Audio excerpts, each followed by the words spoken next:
اسلام اور جاہلیت۔ یہ مقالہ 23 فروری 1941 کو مجلس اسلامیات اسلامیہ کالج پشاور کی دعوت پر پڑھا گیا تھا۔ انسان کو دنیا میں جتنی چیزوں سے سابقہ پیش آتا ہے، ان میں سے کسی کے ساتھ بھی وہ کوئی معاملہ اس وقت تک نہیں کر سکتا جب تک وہ اس چیز کی ماہیت و کیفیت اور اپنے اور اس کے باہمی تعلق کے بارے میں کوئی رائے قائم نہ کر لے۔ اس سے بحث نہیں کہ وہ رائے بجائے خود صحیح ہو یا غلط، مگر بہرحال اسے ان امور کے متعلق کوئی نہ کوئی رائے قائم کرنی ضروری ہوتی ہے، اور جب تک وہ کوئی رائے قائم نہیں کر لیتا، یہ فیصلہ نہیں کر سکتا کہ میں اس کے ساتھ کیا طرز عمل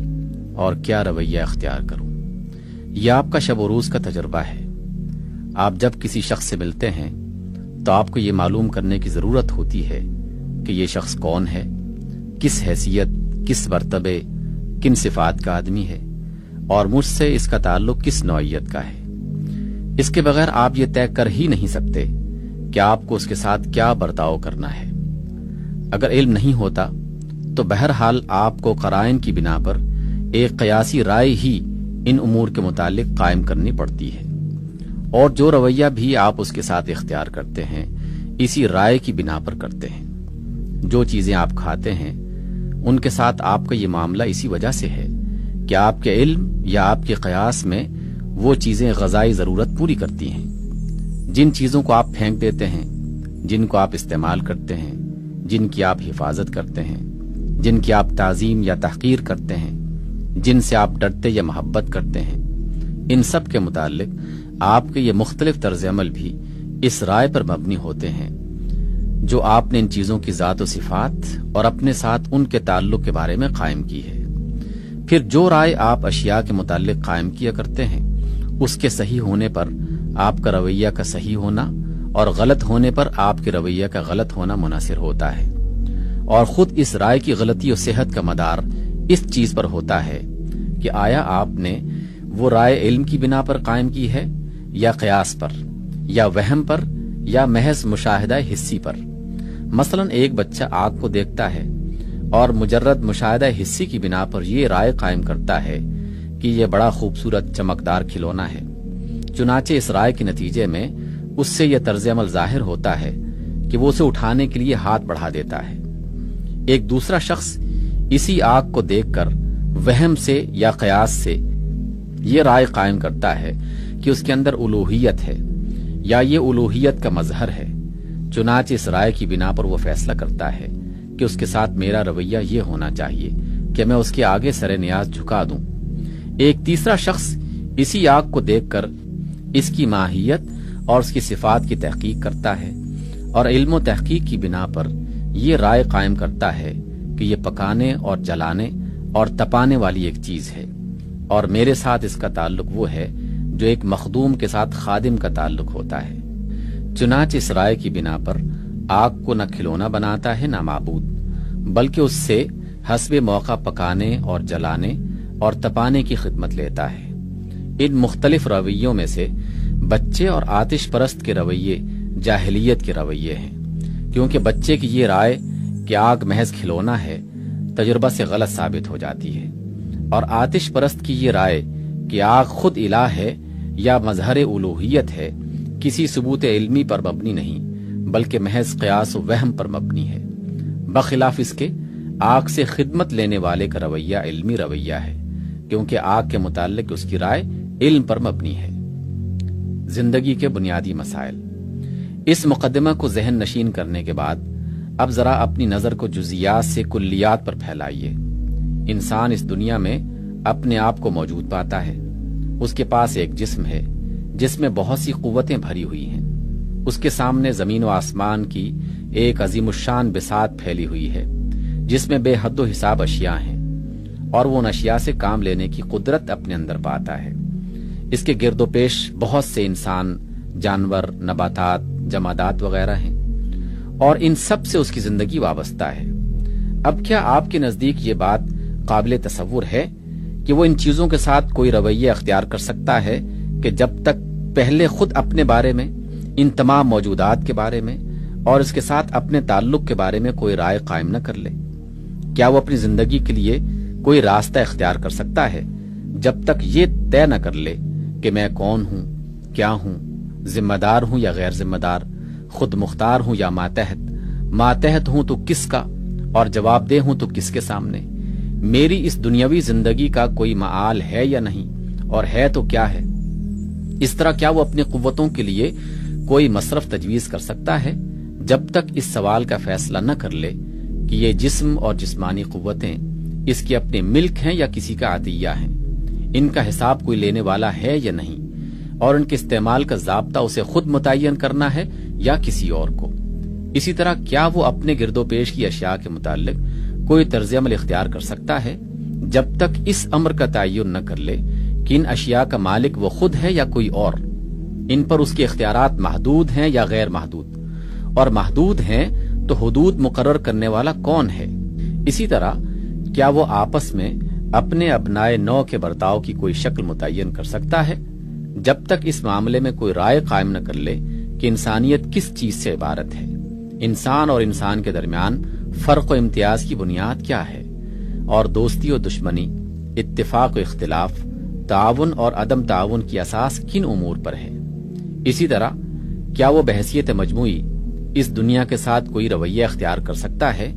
جب تک اس معاملہ میں کسی نتیجے پر نہ پہنچے کہ یہ نظام کائنات کس قسم کا ہے اور اس میں میری حیثیت کیا ہے؟ جو مقدمہ میں پہلے بیان کر چکا ہوں، اس کی بنا پر بلا تأمل یہ کہا جا سکتا ہے کہ ان تمام امور کے متعلق ایک نہ ایک رائے قائم کیے بغیر کوئی رویہ اختیار کرنا غیر ممکن ہے۔ فی الواقع ہر انسان جو دنیا میں زندگی بسر کر رہا ہے، ان سوالات کے متعلق شعوری طور پر یا غیر شعوری طور پر کوئی نہ کوئی رائے ضرور رکھتا ہے اور رکھنے پر مجبور ہے، کیونکہ وہ اس رائے کے بغیر کوئی قدم اٹھا ہی نہیں سکتا۔ یہ ضروری نہیں کہ ہر شخص نے ان سوالات پر فلسفیانہ غور کیا ہو اور واضح طور پر تنقیحات قائم کر کے ایک ایک سوال کا فیصلہ کیا ہو، نہیں،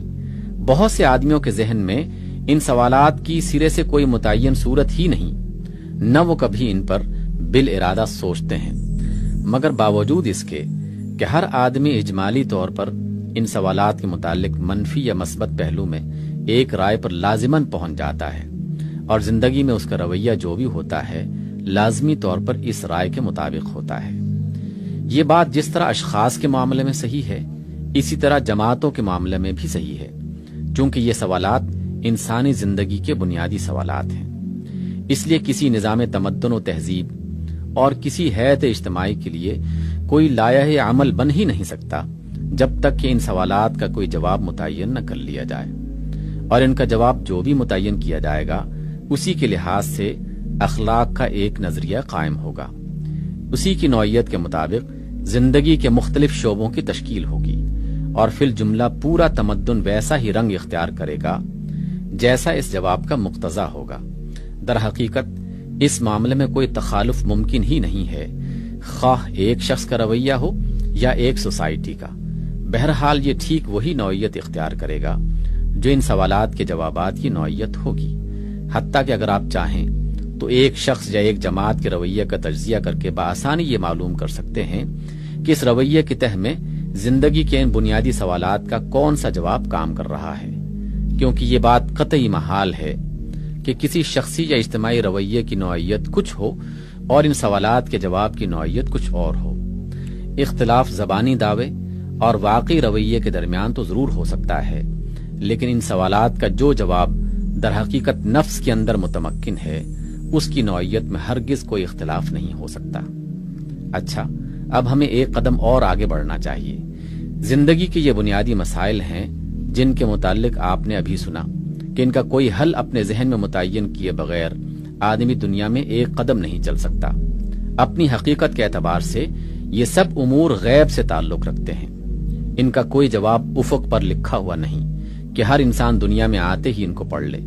اور ان کا کوئی جواب ایسا بدیہی نہیں کہ ہر انسان کو خود بخود معلوم ہو جائے۔ اسی وجہ سے ان کا کوئی ایک حل نہیں ہے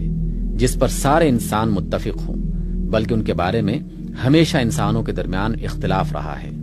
اور ہمیشہ مختلف انسان مختلف طریقوں سے ان کو حل کرتے رہے ہیں۔ اب سوال یہ ہے کہ ان کو حل کرنے کی کیا کیا صورتیں ممکن ہیں، کیا کیا صورتیں دنیا میں اختیار کی گئی ہیں، اور ان مختلف صورتوں سے جو حل نکلتے ہیں وہ کس قسم کے ہیں۔ ان کے حل کی ایک صورت یہ ہے کہ آدمی اپنے حواس پر اعتماد کرے اور حواس سے جیسا کچھ محسوس ہوتا ہے اسی کی بنا پر ان امور کے متعلق ایک رائے قائم کر لے۔ دوسری صورت یہ ہے کہ مشاہدہ حسی کے ساتھ وہم و قیاس کو ملا کر ایک نتیجہ اخذ کیا جائے۔ تیسری صورت یہ ہے کہ پیغمبروں نے حقیقت کا براہ راست علم رکھنے کا دعویٰ کرتے ہوئے ان مسائل کا جو حل بیان کیا ہے اس کو قبول کر لیا جائے۔ دنیا میں اب تک ان مسائل کے حل کی یہی 3 صورتیں اختیار کی گئی ہیں، اور غالباً یہی 3 صورتیں ممکن بھی ہیں کہ ان میں سے ہر صورت ایک جداگانہ طریقے سے ان مسائل کو حل کرتی ہے۔ ہر ایک حل سے ایک خاص قسم کا رویہ وجود میں آتا ہے اور ایک خاص نظام اخلاق اور نظام تمدن بنتا ہے جو اپنی بنیادی خصوصیات میں دوسرے تمام حلوں کے پیدا کردہ رویوں سے مختلف ہوتا ہے۔ اب میں دکھانا چاہتا ہوں کہ ان مختلف طریقوں سے ان مسائل کے کیا حل نکلتے ہیں اور ہر ایک حل کس قسم کا رویہ پیدا کرتا ہے۔ خالص جاہلیت۔ حواس پر اعتماد کر کے جب انسان ان مسائل کے متعلق کوئی رائے قائم کرتا ہے تو اس طرز فکر کی عین فطرت کے تقاضے سے وہ اس نتیجے پر پہنچتا ہے کہ کائنات کا یہ سارا نظام ایک اتفاقی ہنگامہ اور وجود و ظہور ہے جس کے پیچھے کوئی مصلحت اور مقصد نہیں، یوں ہی بن گیا ہے، یوں ہی چل رہا ہے، یوں ہی بے نتیجہ ختم ہو جائے گا، اس کا کوئی مالک نظر نہیں آتا، لہٰذا وہ یا تو ہے ہی نہیں یا اگر ہے تو انسان کی زندگی سے اس کا کوئی تعلق نہیں۔ انسان ایک قسم کا جانور ہے جو شاید اتفاقاً پیدا ہو گیا ہے، کچھ خبر نہیں کہ اس کو کس نے پیدا کیا یا یہ خود پیدا ہو گیا ہے۔ بہرحال یہ سوال خارج از بحث ہے، ہم صرف اتنا جانتے ہیں کہ زمین پر پایا جاتا ہے،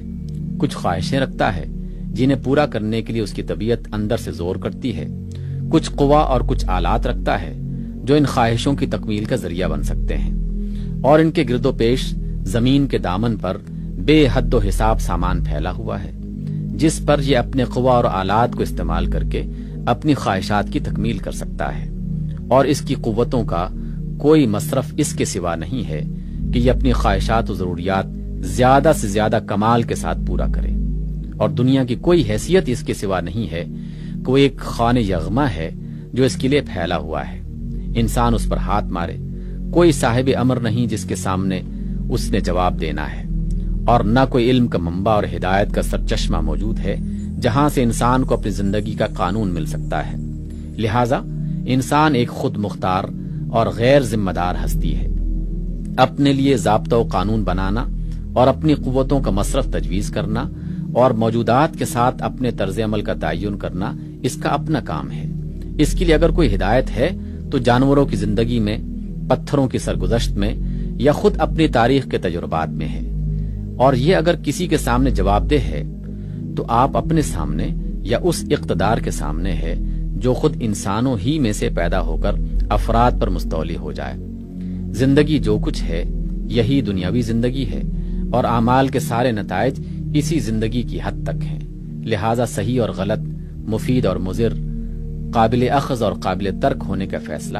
صرف انہی نتائج کے لحاظ سے کیا جائے گا جو اس دنیا میں ظاہر ہوتے ہیں۔ یہ ایک پورا نظریہ حیات ہے جس میں انسانی زندگی کے تمام بنیادی مسائل کا جواب حسی مشاہدہ پر دیا گیا ہے، اور اس جواب کا ہر جز دوسرے جز کے ساتھ کم از کم ایک منطقی ربط، ایک مزاجی موافقت ضرور رکھتا ہے، جس کی وجہ سے انسان دنیا میں ایک ہموار و یکساں رویہ اختیار کر سکتا ہے، قطع نظر اس کے کہ یہ جواب اور اس سے پیدا ہونے والا رویہ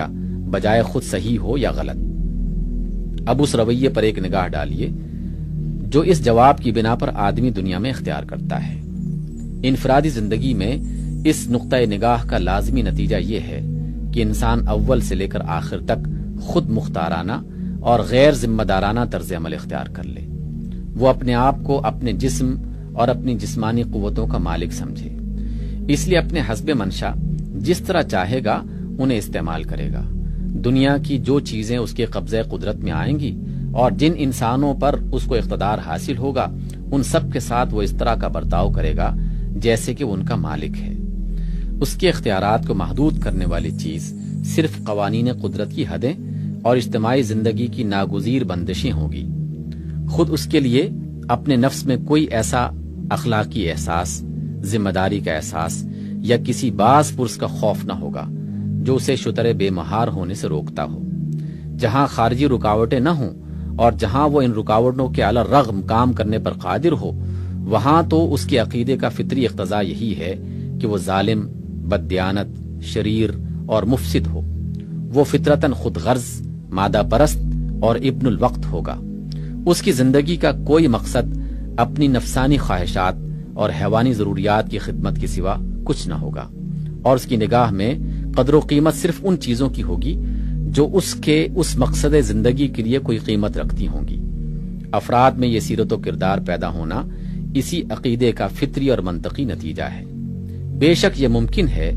کہ مصلحت اور دور اندیشی کی بنا پر ایسا شخص ہمدرد ہو، ایثار پیشہ ہو، اپنی قوم کی فلاح و ترقی کے لیے جان توڑ کوشش کرتا ہو، اور فی الجملہ اپنی زندگی میں ایک طرح کے ذمہ دارانہ اخلاق کا اظہار کرے۔ لیکن جب آپ اس کے رویے کا تجزیہ کریں گے تو معلوم ہوگا کہ دراصل یہ اس کی خود غرضی و نفسانیت ہی کی توسیع ہے۔ وہ اپنے ملک یا اپنی قوم کی بھلائی میں اپنی بھلائی دیکھتا ہے، اس لیے اس کی بھلائی چاہتا ہے۔ یہی وجہ ہے کہ ایسا شخص زیادہ سے زیادہ بس ایک نیشنلسٹ ہی ہو سکتا ہے۔ پھر جو سوسائٹی اس ذہنیت کے افراد سے بنے گی، اس کی امتیازی خصوصیات یہ ہوں گی: سیاست کی بنیاد انسانی حاکمیت پر قائم ہوگی، خواہ وہ ایک شخص یا ایک خاندان یا ایک طبقہ کی حاکمیت ہو یا جمہور کی حاکمیت۔ زیادہ سے زیادہ بلند اجتماعی تصور جو قائم کیا جا سکے گا وہ بس دولت مشترکہ، کامن ویلتھ کا تصور ہوگا۔ اس مملکت میں قانون ساز انسان ہوں گے۔ تمام قوانین خواہش اور تجربی مصلحت کی بنیاد پر بنائے اور بدلے جائیں گے، اور منفعت پرستی اور مصلحت پرستی ہی کے لحاظ سے پالیسیاں بھی بنائی اور بدلی جائیں گی۔ مملکت کی حدود میں وہ لوگ زور کر کے ابھر آئیں گے جو سب سے زیادہ طاقتور اور سب سے زیادہ چالاک، مکار، جھوٹے، دغاباز، سنگ دل اور خبیث النفس ہوں گے۔ سوسائٹی کی رہنمائی اور مملکت کی زمام کار انہی کے ہاتھ میں ہوگی، اور ان کی کتاب آئین میں زور کا نام حق اور بیزوری کا نام باطل ہوگا۔ تمدن و معاشرت کا سارا نظام نفس پرستی پر قائم ہوگا۔ لذات نفس کی طلب ہر اخلاقی قید سے آزاد ہوتی چلی جائے گی، اور تمام اخلاقی معیار اس طرح قائم کیے جائیں گے کہ ان کی وجہ سے لذتوں کے حصول میں کم سے کم رکاوٹ ہو۔ اسی ذہنیت سے آرٹ اور لٹریچر متاثر ہوں گے، اور ان کے اندر اوریانی و شہوانیت کے عناصر بڑھتے چلے جائیں گے۔ معاشی زندگی میں کبھی جاگیرداری سسٹم برسر عروج آ جائے گا، کبھی سرمایہ داری نظام اس کی جگہ لے گا، اور کبھی مزدور شورش کر کے اپنی ڈکٹیٹرشپ قائم کر لیں گے۔ عدل سے بہرحال معیشت کا رشتہ کبھی قائم نہیں ہو سکے گا، کیونکہ دنیا اور اس کی دولت کے بارے میں اس سوسائٹی کے ہر فرد کا بنیادی رویہ اس تصور پر مبنی ہوگا کہ یہ خانہ یغما ہے جس پر حسب موقع ہاتھ مارنے کے لیے وہ آزاد ہے۔ پھر اس سوسائٹی میں افراد کو تیار کرنے کے لیے تعلیم و تربیت کا جو نظام ہوگا، اس کا مزاج بھی اسی تصور حیات اور اسی رویے کے مناسب حال ہوگا۔ اس میں ہر نئی آنے والی نسل کو دنیا اور انسان اور دنیا میں انسان کی حیثیت کے متعلق وہی تصور دیا جائے گا جس کی تشریح میں نے اوپر کی ہے۔ تمام معلومات خواہ وہ کسی شعبہ علم سے متعلق ہوں،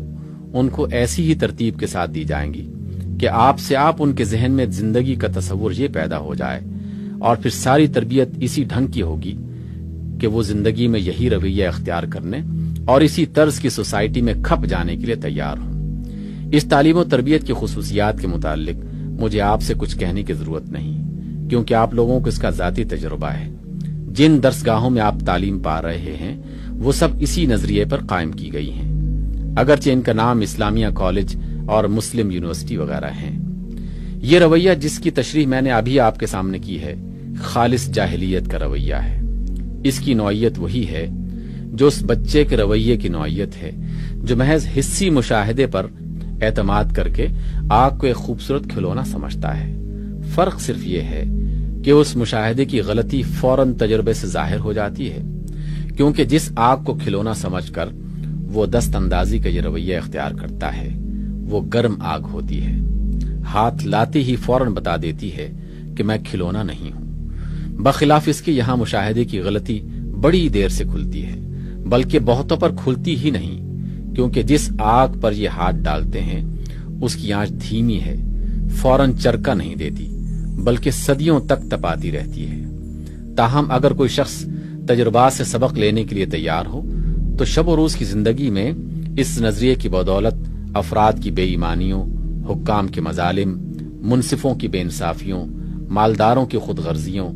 اور عام لوگوں کی بد اخلاقیوں کا جو تلخ تجربہ اس کو ہوتا ہے، اور بڑے پیمانے پر اسی نظریے سے قوم پرستی، امپیریلزم، جنگ و فساد، ملک گیری اور اقوام کشی کے جو شرارے نکلتے ہیں، ان کے چرکوں سے وہ نتیجہ نکال سکتا ہے کہ یہ رویہ جاہلیت کا رویہ ہے، علمی رویہ نہیں ہے، کیونکہ انسان نے اپنے متعلق اور نظام کائنات کے متعلق جو رائے قائم کر کے یہ رویہ اختیار کیا ہے وہ امر واقع کے مطابق نہیں ہے، ورنہ اس سے برے نتائج ظاہر نہ ہوتے۔ اب ہمیں دوسرے طریقے کا جائزہ لینا چاہیے۔ زندگی کے بنیادی مسائل کو حل کرنے کا دوسرا طریقہ یہ ہے کہ مشاہدے کے ساتھ قیاس و وہم سے کام لے کر ان مسائل کے متعلق کوئی رائے قائم کی جائے۔ اس طریقے سے 3 مختلف رائیں قائم کی گئی ہیں اور ہر ایک رائے سے ایک خاص قسم کا رویہ پیدا ہوا ہے۔ نمبر 1، شرک۔ ایک رائے یہ ہے کہ کائنات کا یہ نظام بے خداوند تو نہیں، مگر اس کا ایک خداوند الہ یا رب نہیں ہے، بلکہ بہت سے خداوند الہ اور ارباب ہیں۔ کائنات کی مختلف قوتوں کا سرشتہ مختلف خداؤں کے ہاتھوں میں ہے، اور انسان کی سعادت و شقاوت، کامیابی و ناکامی، نفع و نقصان بہت سی ہستیوں کی مہربانی پر منحصر ہے۔ یہ رائے جن لوگوں نے اختیار کی ہے انہوں نے پھر اپنے وہم و قیاس سے لے کر یہ تعین کرنے کی کوشش کی ہے کہ خدائی کی طاقتیں کہاں کہاں اور کس کس کے ہاتھ میں ہیں،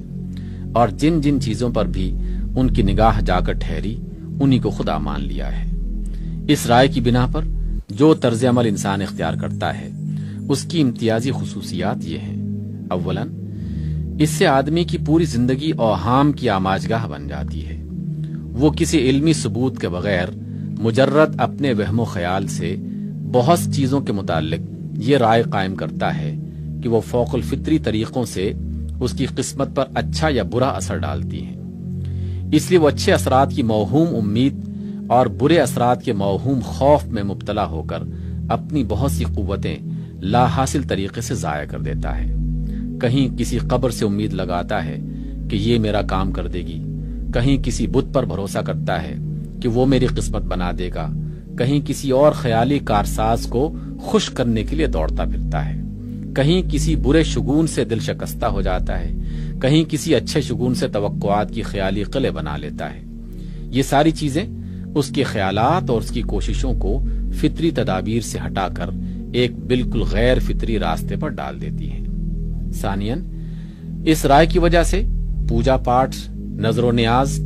اور دوسری رسموں کا ایک لمبا چوڑا دستور العمل بنتا ہے، جس میں الجھ کر آدمی کی صحیح و عمل کا ایک بڑا حصہ بے نتیجہ مشغولیتوں میں صرف ہو جاتا ہے۔ ثالثاً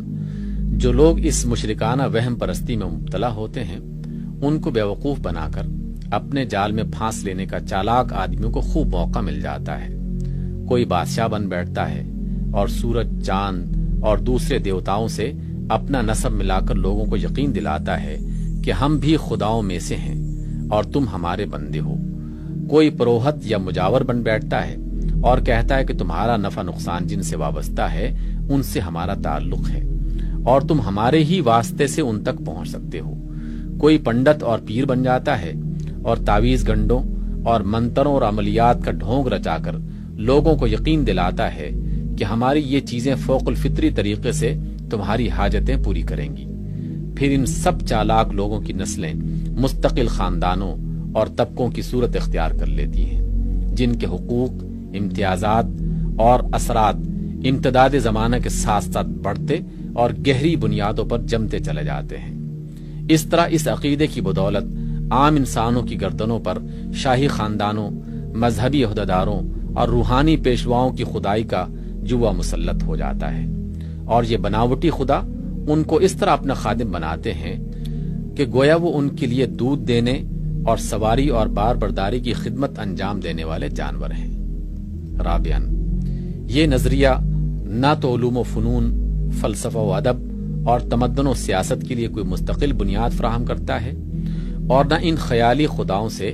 انسانوں کو کسی قسم کی ہدایت ہی ملتی ہے کہ وہ اس کی پابندی کریں۔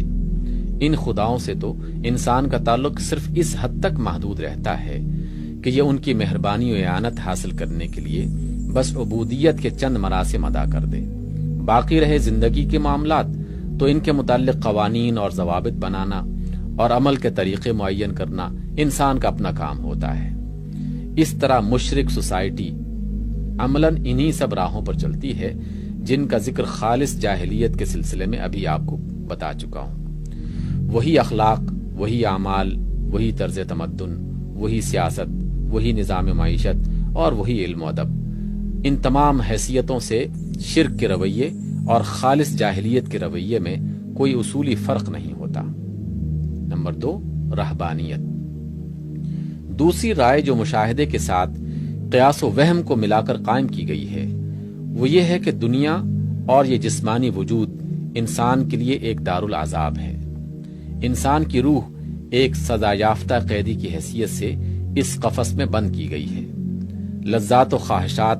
اور تمام وہ ضروریات جو اس تعلق کی وجہ سے انسان کو لاحق ہوتی ہیں، اصل میں یہ اس قید خانہ کے طوق و سلاسل ہیں۔ انسان جتنا اس دنیا میں اور اس کی چیزوں سے تعلق رکھے گا اتنا ہی زنجیروں میں پھنستا چلا جائے گا اور مزید عذاب کا مستحق ہوگا۔ نجات کی صورت اس کی سوا کوئی نہیں کہ زندگی کے سارے بکھیڑوں سے قطع تعلق کیا جائے، خواہشات کو مٹایا جائے، لذات سے کنارہ کشی اختیار کی جائے، جسمانی ضروریات اور نفس کے مطالبوں کو پورا کرنے سے انکار کیا جائے، ان تمام محبتوں کو دل سے نکال دیا جائے جو گوشت و خون کے تعلق سے پیدا ہوتی ہیں، اور اپنے اس دشمن یعنی نفس و جسم کو مجاہدوں اور ریاضتوں سے اتنی تکلیفیں دی جائیں کہ روح پر اس کا تسلط قائم نہ رہ سکے۔ اس طرح روح ہلکی اور پاک صاف ہو جائے گی اور نجات کے بلند مقام پر اڑنے کی طاقت حاصل کر لے گی۔ اس رائے سے جو رویہ پیدا ہوتا ہے اس کی خصوصیات یہ ہیں۔ اولاً، اس سے انسان کے تمام رجحانات اجتماعیت سے انفرادیت کی طرف اور تمدن سے وحشت کی طرف پھر جاتے ہیں۔ وہ دنیا اور اس کی زندگی سے منہ موڑ کر کھڑا ہو جاتا ہے، ذمہ داریوں سے بھاگتا ہے۔ اس کی ساری زندگی عدم تعاون اور ترک موالات کی زندگی بن جاتی ہے، اور اس کے اخلاق زیادہ تر سلبی، نیگیٹو نوعیت کے ہو جاتے ہیں۔ ثانیاً، اس رائے کی بدولت نیک لوگ دنیا کے کاروبار سے ہٹ کر اپنی نجات کی فکر میں گوشہائے عزلت کی طرف چلے جاتے ہیں اور دنیا کے سارے معاملات شریر لوگوں کے ہاتھوں میں آ جاتے ہیں۔ ثالثاً، تمدن میں اس رائے کا اثر جس حد تک پہنچتا ہے اس سے لوگوں کے اندر سلبی اخلاقیات، غیر تمدنی، ان سوشل اور انفرادیت پسندانہ انڈیویجولسٹک رجحانات اور مایوسانہ خیالات پیدا ہو جاتے ہیں۔ ان کی عملی قوتیں سرد ہو جاتی ہیں، وہ ظالموں کے لیے نرم نوالا بن جاتے ہیں اور ہر جابر حکومت ان کو آسانی سے قابو میں لا سکتی ہے۔ در حقیقت یہ نظریہ عوام کو ظالموں کے لیے ذلول، ٹیم بنانے پر جادو کی تاثیر رکھتا ہے۔ رابعاً، انسانی فطرت سے اس راہبانہ نظریے کی مستقل جنگ رہتی ہے اور اکثر یہ اس سے شکست کھا جاتا ہے۔ پھر جب یہ شکست کھاتا ہے تو اپنی کمزوری کو چھپانے کے لیے اسے ہیلوں کے دامن میں پناہ لینی پڑتی ہے۔ اسی وجہ سے کہیں کفارہ کا عقیدہ ایجاد ہوتا ہے، کہیں عشق مجازی کا ڈھونگ رچایا جاتا ہے، اور کہیں ترک دنیا کے پردے میں وہ دنیا پرستی کی جاتی ہے جس کے آگے دنیا پرست بھی شرما جائے۔ نمبر 3، ہماؤست۔ تیسری رائے جو مشاہدے اور قیاس کی آمیزش سے پیدا ہوتی ہے یہ ہے کہ انسان اور کائنات کی تمام چیزیں بجائے خود غیر حقیقی ہیں، ان کا کوئی مستقل وجود نہیں ہے۔ دراصل ایک وجود نے ان ساری چیزوں کو خود اپنے ظہور کا واسطہ بنایا ہے اور وہی ان سب کے اندر کام کر رہا ہے۔ تفصیلات میں اس نظریے کی بے شمار صورتیں ہیں، مگر ان ساری تفصیلات کے اندر قدر مشترک یہی ایک خیال ہے کہ تمام موجودات ایک ہی وجود کا ظہور خارجی ہیں، اور دراصل موجود وہی ہے، باقی کچھ نہیں۔ اس نظریے کی بنا پر انسان جو رویہ اختیار کرتا ہے وہ یہ ہے کہ اسے خود اپنے ہونے ہی میں شک ہو جاتا ہے کہ جا کے وہ کوئی کام کرے۔ وہ اپنے آپ کو ایک کٹ پتلی سمجھتا ہے جسے کوئی اور نچا رہا ہے یا جس کے اندر کوئی اور ناچ رہا ہے۔ وہ اپنے تخیلات کے نشے میں گم ہو جاتا ہے۔ اس کے لیے نہ کوئی مقصد زندگی ہوتا ہے اور نہ کوئی راہ عمل۔ وہ خیال کرتا ہے کہ میں خود تو کچھ ہوں ہی نہیں، نہ میرے کرنے کا کوئی کام ہے، نہ میرے کیے سے کچھ ہو سکتا ہے۔ اصل میں تو وہ وجود کلی جو مجھ میں اور تمام کائنات میں سرایت کیے ہوئے ہے اور جو ازل سے ابد تک چلا جا رہا ہے، سارے کام اسی کے لیے ہیں اور وہی سب کچھ کرتا ہے۔ وہ اگر مکمل ہے تو میں بھی مکمل ہوں، پھر کوشش کس چیز کے لیے؟ اور اگر وہ اپنی تکمیل کے لیے کوشاں ہے تو جس عالمگیر حرکت کے ساتھ وہ کمال کی طرف جا رہا ہے، اسی کی لپیٹ میں ایک جز کی حیثیت سے میں بھی آپ سے آپ چلا جاؤں گا۔ میں ایک جز ہوں، مجھے کیا خبر کہ کل کدھر جا رہا ہے اور کدھر جانا چاہتا ہے۔ اس طرز خیال کے عملی نتائج قریب قریب وہی ہیں جو ابھی میں نے راہبانہ نظریے کے سلسلے میں بیان کیے ہیں، بلکہ بعض حالات میں اس رائے کو اختیار کرنے والے کا طرز عمل ان لوگوں کے رویے سے ملتا جلتا ہے جو خالص جاہلیت کے نظریے اختیار کیے ہوئے ہیں، کیونکہ یہ اپنی خواہشات کے ہاتھ میں اپنی باغیں دے دیتا ہے اور پھر جدھر خواہشات لے جاتی ہیں اس طرف یہ سمجھتے ہوئے بے تکلف چلا جاتا ہے کہ جانے والا وجود کلی ہے، نہ کہ میں۔ پہلے نظریے کی طرح یہ تینوں نظریے بھی جاہلیت کے نظریے ہیں، اور اس بنا پر جو رویے ان سے پیدا ہوتے ہیں وہ بھی جاہلیت ہی کے رویے ہیں،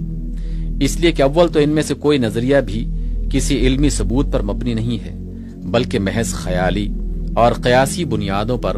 مختلف رائیں قائم کر لی گئی ہیں۔ دوسرے، ان کا واقع کے خلاف ہونا تجربے سے ثابت ہوتا ہے۔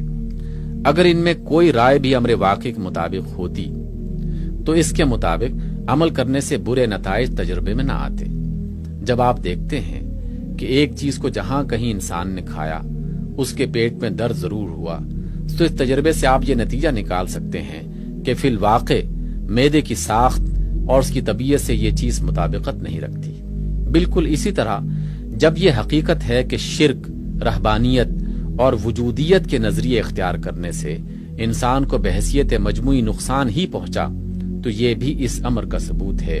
کہ ان میں سے کوئی نظریہ بھی واقعہ اور حقیقت کے مطابق نہیں ہے۔ اسلام۔ اب ہمیں تیسری صورت کو لینا چاہیے جو زندگی کے ان بنیادی مسائل کے متعلق رائے قائم کرنے کی آخری صورت ہے، اور وہ یہ ہے کہ پیغمبروں نے ان مسائل کا جو حل پیش کیا ہے اسے قبول کیا جائے۔ اس طریقہ کی مثال بالکل ایسی ہے جیسے کسی اجنبی مقام پر آپ ہوں اور آپ کو خود اس مقام کے متعلق کوئی واقفیت نہ ہو، تو آپ کسی دوسرے شخص سے دریافت کریں اور اس کی رہنمائی میں وہاں کی سیر کریں۔ ایسی صورتحال جب پیش آتی ہے تو آپ پہلے اس شخص کو تلاش کرتے ہیں جو خود واقف کار ہونے کا دعویٰ کرے، پھر آپ قرائن سے اس امر کا اطمینان کرنے کی کوشش کرتے ہیں کہ وہ شخص قابل اعتماد ہے یا نہیں، پھر آپ اس کی رہنمائی میں چل کر دیکھتے ہیں، اور جب تجربے سے یہ ثابت ہو جاتا ہے کہ اس کی فراہم کردہ معلومات کے مطابق جو عمل آپ نے کیا اس سے کوئی برا نتیجہ نہیں نکلا، تو آپ کو پورا اطمینان ہو جاتا ہے کہ واقعی وہ شخص واقف کار تھا اور اس جگہ کے متعلق جو معلومات اس نے دی تھی وہ صحیح تھی۔ یہ ایک علمی طریقہ ہے، اور اگر کوئی دوسرا طریقہ علمی ممکن نہ ہو تو پھر رائے قائم کرنے کے لیے یہی ایک صحیح طریقہ ہو سکتا ہے۔ اب دیکھیے، دنیا آپ کے لیے ایک اجنبی جگہ ہے، آپ کو نہیں معلوم کہ اس کی حقیقت کیا ہے، اس کا انتظام کس قسم کا ہے، کس آئین پر یہ کارخانہ چل رہا ہے، اس کے اندر آپ کی حیثیت کیا ہے، اور یہاں آپ کے لیے کیا رویہ مناسب ہے۔ آپ نے پہلے یہ رائے قائم کی کہ جیسا بظاہر نظر آتا ہے اصل حقیقت بھی وہی ہے۔ آپ نے اس رائے پر عمل کیا، پھر نتیجہ غلط نکلا۔ پھر آپ نے قیاس اور گمان کی بنا پر مختلف رائے قائم کی اور ہر ایک پر عمل کر کے دیکھا، مگر ہر صورت میں نتیجہ غلط ہی رہا۔ اس کے بعد آخری صورت یہی ہے کہ آپ پیغمبروں کی طرف رجوع کریں۔ یہ لوگ واقف کار ہونے کا دعویٰ کرتے ہیں۔ ان کے حالات کی جتنی چھان بین بھی کی جاتی ہے، ان سے معلوم ہوتا ہے کہ نہایت سچے، نہایت امین، نہایت نیک، نہایت بے غرض اور نہایت صحیح الدماغ لوگ ہیں۔ لہذا بادی النظر میں ان پر اعتماد کرنے کے لیے کافی وجہ موجود ہے۔ اب صرف یہ دیکھنا باقی رہ جاتا ہے کہ دنیا کے متعلق اور دنیا میں آپ کی حیثیت کے متعلق جو معلومات وہ دیتے ہیں وہ کہاں تک لگتی ہوئی ہیں۔ ان کے خلاف کوئی عملی ثبوت تو نہیں ہے، اور ان کے مطابق جو رویہ دنیا میں اختیار کیا گیا وہ تجربے سے کیسا ثابت ہوا۔ اگر تحقیق سے ان تینوں باتوں کا جواب بھی اطمینان بخش نکلے تو ان کی رہنمائی پر ایمان لے آنا چاہیے اور زندگی میں وہی رویہ اختیار کرنا چاہیے جو اس نظریے کے مطابق ہو۔ جیسا کہ میں نے عرض کیا کہ پچھلی جاہلیت کا طریقوں کے مقابلے میں یہ طریقہ علمی طریقہ ہے، اور اگر اس علم کے آگے آدمی سر تسلیم خم کر دے، اگر خود سری اور خود رائی کو چھوڑ کر اس علم کا اتباع کرے اور اپنے رویے کو انہی حدود کا پابند کر دے جو اس علم نے قائم کی ہیں، تو اسی طریقے کا نام اسلامی طریقہ ہے۔ انبیاء کا نظریہ کائنات و انسان۔ پیغمبر کہتے ہیں یہ سارا عالم ہست و بود جو انسان کے گرد و پیش پھیلا ہوا ہے اور جس کا ایک جز انسان بھی ہے، کوئی اتفاقی ہنگامہ نہیں بلکہ ایک منظم باضابطہ سلطنت ہے۔ اللہ نے اس کو بنایا ہے، وہی اس کا مالک ہے اور وہی اس کا اکیلا حاکم ہے۔ یہ ایک کلی نظام، ٹوٹیلیٹیرین سسٹم ہے جس میں تمام اختیارات مرکزی اقتدار کے ہاتھ پہ ہیں۔ اس مقتدر اعلیٰ کے سوا یہاں کسی کا حکم نہیں چلتا۔ تمام قوتیں جو نظام عالم میں کام کر رہی ہیں اسی کے زیر حکم ہیں، اور کسی کی مجال نہیں ہے کہ اس کے حکم سے سرتابی کر سکے یا اس کے اذن کے بغیر اپنے اختیار سے کوئی حرکت کرے۔ اس ہمہ گیر سسٹم کے اندر کسی کی خود مختاری اور غیر ذمہ داری کے لیے کوئی جگہ نہیں، نہ فطرتاً ہو سکتی ہے۔ انسان یہاں پیدائشی رعیت، بورن سبجیکٹ ہے۔ رعیت ہونا اس کی مرضی پر موقوف نہیں ہے، بلکہ یہ رعیت ہی پیدا ہوا ہے، اور رعیت کے سوا کچھ اور ہونا اس کے امکان میں نہیں ہے۔ لہٰذا یہ خود اپنے لیے طریق زندگی وضع کرنے اور اپنی ڈیوٹی آپ تجویز کر لینے کا حق نہیں رکھتا۔ یہ کسی چیز کا مالک نہیں ہے کہ اپنے ملک میں تصرف کرنے کا ضابطہ خود بنائے۔ اس کا جسم اور اس کی ساری قوتیں اللہ کی ملک اور اس کا عطیہ ہیں، لہٰذا یہ ان کو خود اپنے منشا کے مطابق استعمال کرنے کا حقدار نہیں ہے، بلکہ جس نے یہ چیزیں اس کو عطا کی ہیں اسی کی مرضی کے مطابق اسے ان کو استعمال کرنا چاہیے۔ اسی طرح جو اشیاء اس کے گرد و پیش دنیا میں پائی جاتی ہیں، زمین، جانور، پانی، نباتات، معدنیات وغیرہ، یہ سب اللہ کی ملک ہیں۔ انسان ان کا مالک نہیں ہے، لہٰذا انسان کو ان پر بھی اپنی مرضی کے مطابق تصرف کرنے کا کوئی حق نہیں، بلکہ اسے ان کے ساتھ اس قانون کے مطابق برتاؤ کرنا چاہیے جو اصل مالک نے مقرر کیا ہے۔ اسی طرح وہ تمام انسان بھی جو زمین پر بستے ہیں اور جن کی زندگی ایک دوسرے سے وابستہ ہے، اللہ کی رعیت ہے، لہٰذا ان کو اپنے باہمی تعلقات کے بارے میں خود اصول اور ضابطے مقرر کر لینے کا کوئی حق نہیں۔ ان کے جملہ تعلقات خدا کے بنائے ہوئے قانون پر مبنی ہونے چاہیے۔ رہی یہ بات کہ وہ خدا کا قانون کیا ہے، تو پیغمبر کہتے ہیں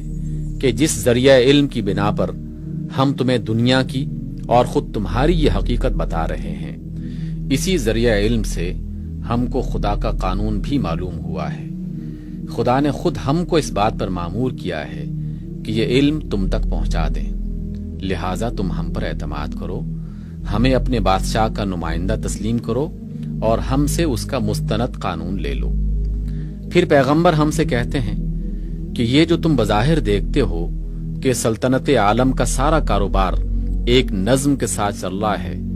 مگر نہ خود سلطان نظر آتا ہے، نہ اس کے کارپرداز کام کرتے دکھائی دیتے ہیں، اور یہ جو تم ایک طرح کی خود مختاری اپنے اندر محسوس کرتے ہو کہ جس طرح چاہو کام کرو، مالکانہ روش بھی اختیار کر سکتے ہو، ہر صورت میں تم کو رزق ملتا ہے، وسائل کار بہم پہنچتے ہیں، اور بغاوت کی سزا فوراً نہیں دی جاتی، یہ سب دراصل تمہاری آزمائش کے لیے ہے، چونکہ تم کو عقل، قوت استنباط اور قوت انتخاب دی گئی ہے، اس لیے مالک نے اپنے آپ کو اور اپنے نظام سلطنت کو تمہاری نظروں سے اوجھل کر دیا ہے۔ وہ تمہیں آزمانا چاہتا ہے کہ تم اپنی قوتوں سے کس طرح کام لیتے ہو۔ اس نے تم کو سمجھ بوجھ، انتخاب کی آزادی اور ایک طرح کی خود اختیاری عطا کر کے چھوڑا ہے۔ اب اگر تم اپنی رعیت ہونے کی حیثیت کو سمجھو اور برضا و رغبت اس حیثیت کو اختیار کر لو، بغیر اس کے کہ تم پر اس حیثیت میں رہنے کے لیے کوئی جبر ہو، تو اپنے مالک کی آزمائش میں کامیاب ہوگے۔ اور اگر رعیت ہونے کی حیثیت کو نہ سمجھو یا سمجھنے کے باوجود باغیانہ روش اختیار کرو تو امتحان میں ناکام ہو جاؤ گے۔ اسی امتحان کی غرض سے تم کو دنیا میں کچھ اختیارات دیے گئے ہیں۔ دنیا کی بہت سی چیزیں تمہارے قبضہ قدرت میں دی گئی ہیں اور تم کو عمر بھر کی مہلت دی گئی ہے۔ اس کے بعد پیغمبر ہمیں بتاتے ہیں کہ یہ دنیاوی زندگی چونکہ امتحان کی مہلت ہے، لہٰذا یہاں نہ حساب نہ جزا سزا۔ یہاں جو کچھ دیا جاتا ہے لازم نہیں ہے کہ وہ کسی عمل نیک کا انعام ہی ہو، وہ اس بات کی علامت نہیں ہے کہ اللہ تم سے خوش ہے یا جو کچھ تم کر رہے ہو وہ درست ہے، بلکہ دراصل وہ محض امتحان کا سامان ہے۔ مال و دولت، اولاد، خدام و حکومت، اسباب زندگی، یہ سب وہ چیزیں ہیں جو تم کو امتحان کی غرض سے دی جاتی ہیں تاکہ تم ان پر کام کر کے دکھاؤ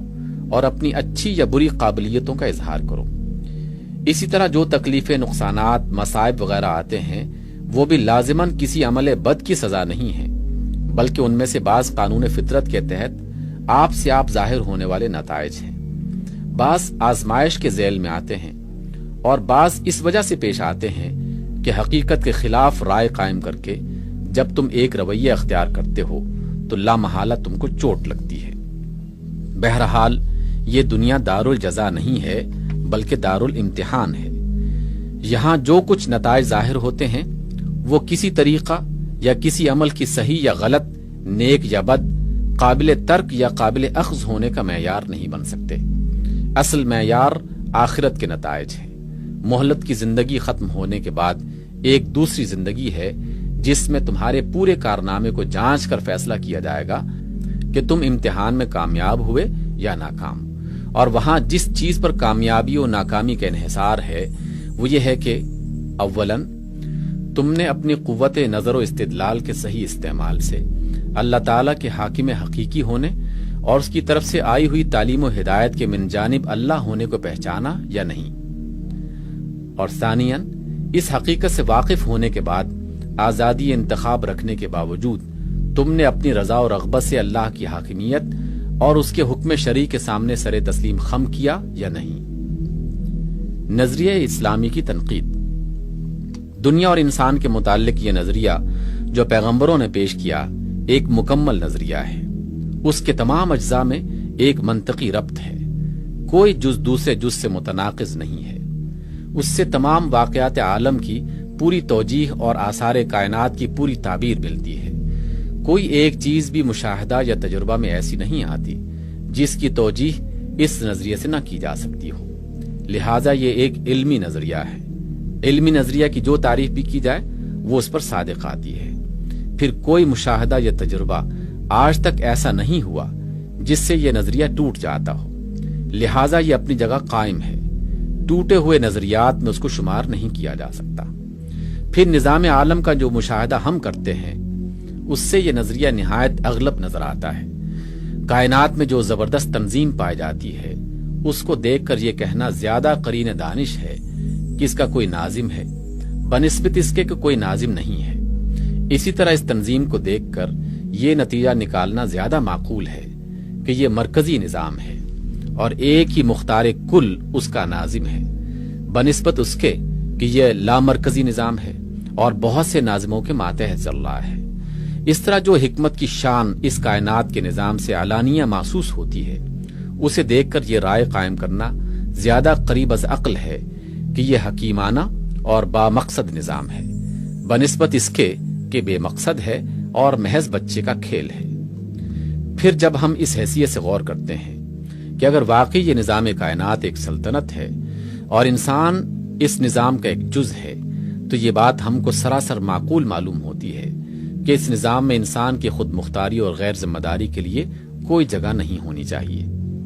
اس لحاظ سے یہ ہم کو نہایت معقول، موسٹ ریزنیبل نظریہ معلوم ہوتا ہے۔ پھر جب ہم عملی نقطہ نظر سے دیکھتے ہیں تو یہ بالکل ایک قابل عمل نظریہ ہے۔ زندگی کی ایک پوری سکیم ہمارے تمام تفصیلات کے ساتھ اس نظریے پر مبنی ہے۔ فلسفہ اور اخلاق کے لیے، علوم و فنون کے لیے، صلح اور جنگ اور بین الاقوامی تعلقات کے لیے، غرض زندگی کے ہر پہلو اور ہر ضرورت کے لیے یہ ایک مستقل بنیاد فراہم کرتا ہے، اور کسی شعبہ زندگی میں بھی انسان کو اپنا رویہ متعین کرنے کے لیے اس نظریے سے باہر جانے کی ضرورت پیش نہیں آتی۔ اب ہمیں صرف یہ دیکھنا باقی رہ گیا ہے کہ اس نظریے سے دنیا کی زندگی میں کس قسم کا رویہ بنتا ہے اور اس کے نتائج کیا ہیں۔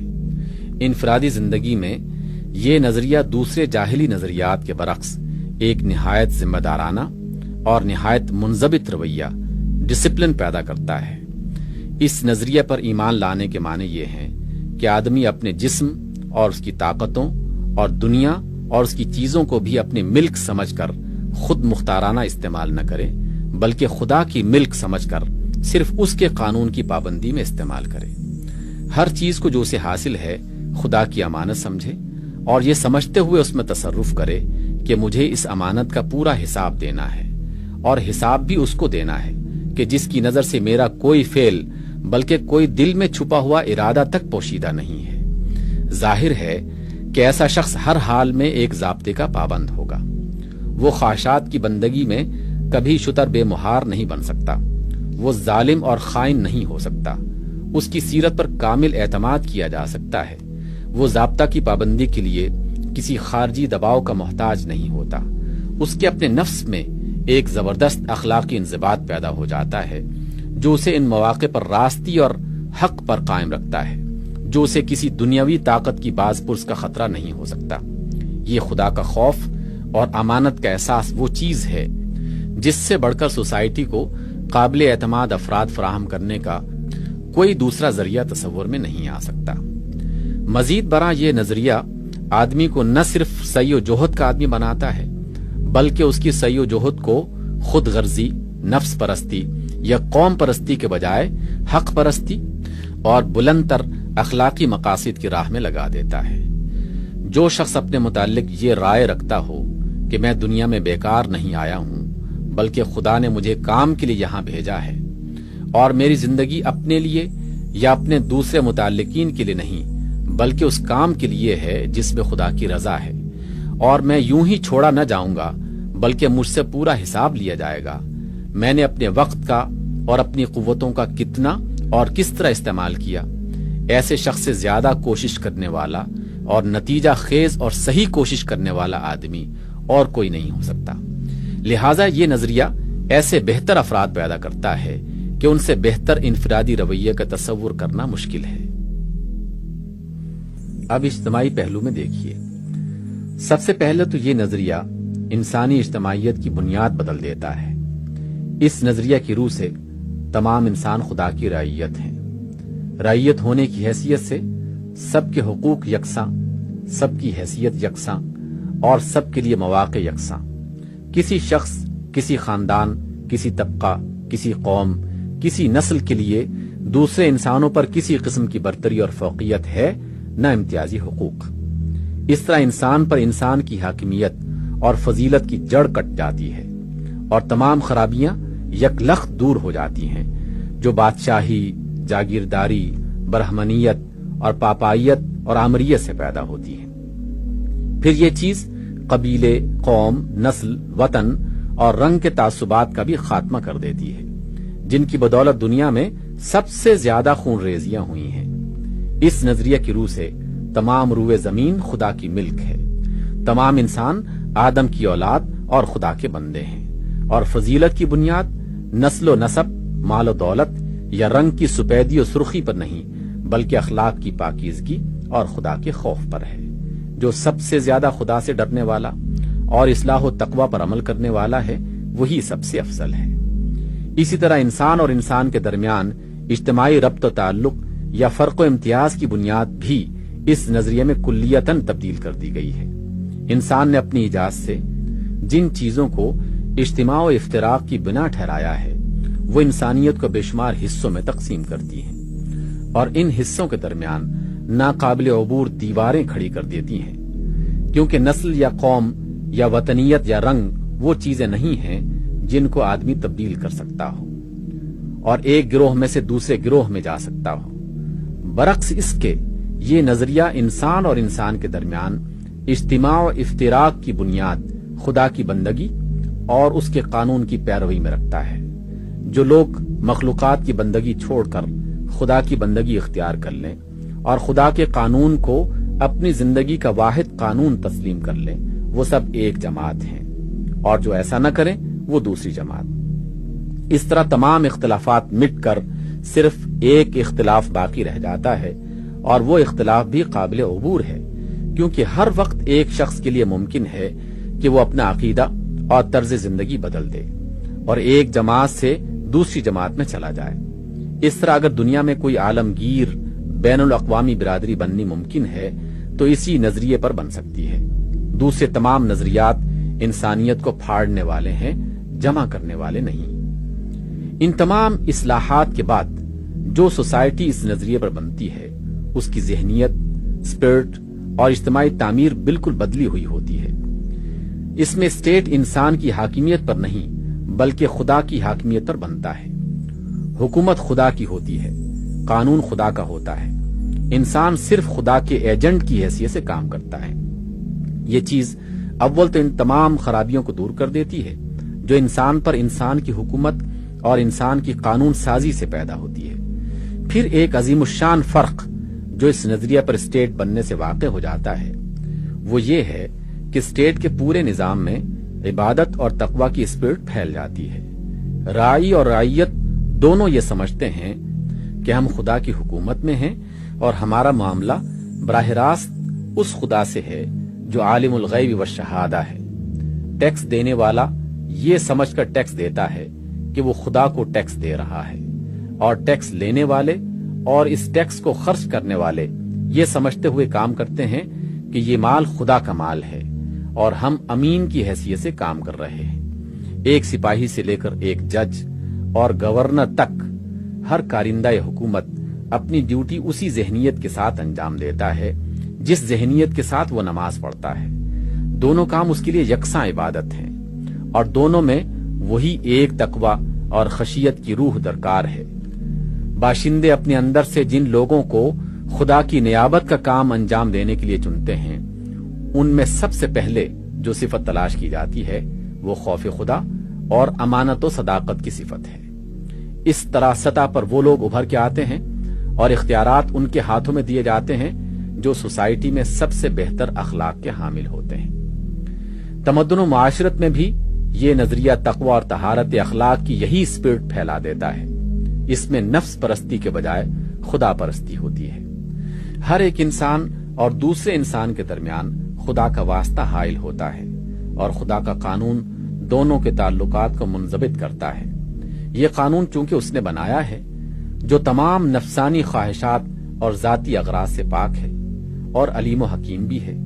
اس لیے اس میں فتنے کا ہر دروازہ اور ظلم کا ہر راستہ بند کر دیا گیا ہے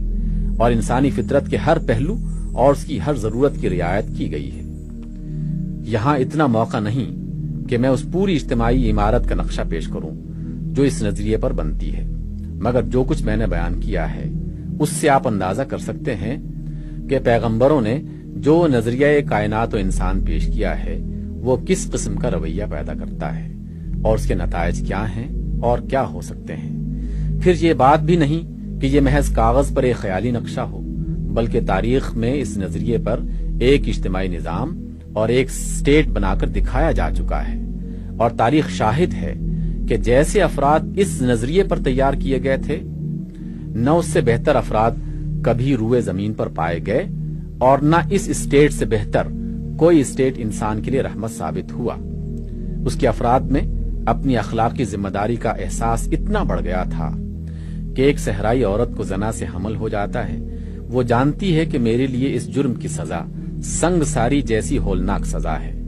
مگر وہ خود چل کر آتی ہے اور درخواست کرتی ہے کہ اس پر سزا نافذ کی جائے۔ اس سے کہا جاتا ہے کہ وضع حمل کے بعد آئی ہو، اور بغیر کسی مچلکہ و ضمانت کے اسے چھوڑ دیا جاتا ہے۔ وضع حمل کے بعد وہ پھر صحرا سے آتی ہے اور سزا دیے جانے کی درخواست کرتی ہے۔ اس سے کہا جاتا ہے کہ بچے کو دودھ پلا، اور جب دودھ پلانے کی مدت ختم ہو جائے تب آ جانا۔ پھر وہ صحرا کی طرف واپس چلی جاتی ہے اور کوئی پولیس کی نگرانی اس پر نہیں ہوتی۔ رضاعت کی مدت ختم ہونے کے بعد وہ پھر آ کر التجا کرتی ہے کہ اب اسے سزا دے کر اس گناہ سے پاک کر دیا جائے جو اس سے سرزد ہو چکا۔ چنانچہ اسے سنگسار کر دیا جاتا ہے، اور جب وہ مر جاتی ہے تو اس کے لیے دعائے رحمت کی جاتی ہے۔ اور جب ایک شخص کی زبان سے اس کے حق میں اتفاقاً یہ کلمہ نکل جاتا ہے کہ کیسی بے حیا عورت تھی، تو جواب میں فرمایا جاتا ہے کہ خدا کی قسم اس نے ایسی توبہ کی ہے کہ اگر ناجائز محصول لینے والا بھی ایسی توبہ کرتا تو بخش دیا جاتا۔ یہ تو اس سوسائٹی کے افراد کا حال تھا، اور اس سوسائٹی کا حال یہ تھا کہ جس حکومت کی آمدنی کروڑوں روپے تک پہنچی ہوئی تھی، اور جس کے خزانے ایران و شام اور مصر کی دولت سے معمور ہو رہے تھے، اس کا صدر صرف 150 روپیہ مہینہ تنخواہ لیتا تھا، اور اس کے شہریوں میں ڈھونڈنے سے بھی بمشکل کوئی ایک شخص ایسا ملتا تھا جو خیرات لینے کا مستحق ہو۔ اس تجربے کے بعد اگر کسی شخص کو یہ اطمینان حاصل نہ ہو کہ انبیاء نے نظام کائنات کی حقیقت اور اس میں انسان کی حیثیت کے متعلق جو نظریہ پیش کیا ہے وہ حق ہے، تو ایسے شخص کے اطمینان کے لیے کوئی دوسری صورت ممکن نہیں ہے، کیونکہ خدا اور فرشتوں اور آخرت کی زندگی کا براہ راست عینی مشاہدہ تو اسے بہرحال حاصل نہیں ہو سکتا۔ جہاں مشاہدہ ممکن نہ ہو وہاں تجربے سے بڑھ کر صحت کا کوئی دوسرا معیار نہیں ہے۔ مثال کے طور پر اگر ایک طبیب بیمار کے اندر مشاہدہ کر کے یہ نہیں دیکھ سکتا کہ فی الواقع سسٹم میں کیا خرابی پیدا ہو گئی ہے، تو مختلف دوائیں دے کر دیکھتا ہے، اور جو دوا اس اندھیری کوٹھڑی میں ٹھیک نشانے پر جا کے بیٹھتی ہے، اس کا مرض کو دور کر دینا ہی اس بات پر قطعی دلیل ہوتا ہے کہ سسٹم میں فی الواقع جو خرابی تھی یہ دوا اس کے عین مطابق تھی۔ اسی طرح جب انسانی زندگی کی کل کسی دوسرے نظریے سے درست نہیں ہوتی اور صرف انبیاء کے نظریے ہی سے درست ہوتی ہے، تو یہ بھی اس بات کی دلیل ہے کہ یہ نظریہ حقیقت کے مطابق ہے۔ فی الواقع یہ کائنات اللہ کی سلطنت ہے، اور واقعی اس زندگی کے بعد ایک زندگی ہے جس میں انسان کو اپنے کارنامہ حیات دنیاوی کا حساب دینا ہے۔